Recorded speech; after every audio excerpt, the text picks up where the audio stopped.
इधर मैं नवाब साहब के 18 साल नाम ते इत्थे आया। इत्थे मैं जिम्मेवार हाँ। ये सारी देखभाल नवाब साहब होन तो उन्हें आप ही भी आने हैं।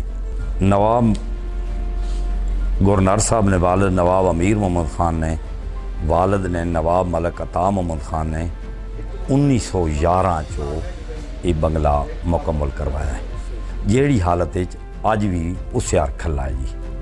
हाँ, उसने होना मलका बरतानिया आई है और फिलिप आया है, सदर अयूब ख़ानदान सारा आया है, भुट्टो ख़ानदान सारा आया है। उस तो बाद कनेडी आया है, कनेडी की बेगम आई है। उस तो बाद शाह फैसल आया है, शाह ईरान आया है, सिकंदर मिर्ज़ा आया है। ये सारे लोग नवाब साहब ने ज़माने च ही आए। बाद नवाब साहब ने चारे बेटा ने मौजूदगी की सदर अयूब ने जितना ख़ानदान है वो भी आना है आज तई। और बेनज़ीर तो मैं भी इत्थे हाँ मौजूद नवाब साहब ने कोल मुलाज़म मानदा इत्थे दे वो 2 दफ़ा आई है।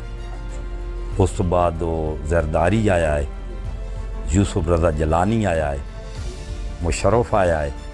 ये सारे लोग मेरे सामने आए जी। यानी नवाब साहब ने उन्होंने मेज़ भी पे नो, उसने ज़माने दियां कुर्सियाँ भी पईयां, उसने ज़माने ने नवाब साहब ने अपने ज़ाती पासपोर्ट भी पे, उसने यानी ज़ाती जड़ियाँ थाटियां ज़माने दियां वो भी पईयां। उस तो बाद उन्होंने चीफ कॉलेज दियां तस्वीरें ही लगी हुई हैं अपने जमातियां नाल। सब तो कीमती तो जी खाना काबा गुलाफ है जी।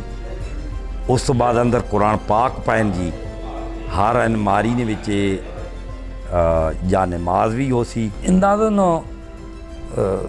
100 कनाल हो सी जी। हाँ, अंदाज़न 100 तो शायद ज़्यादा होवे।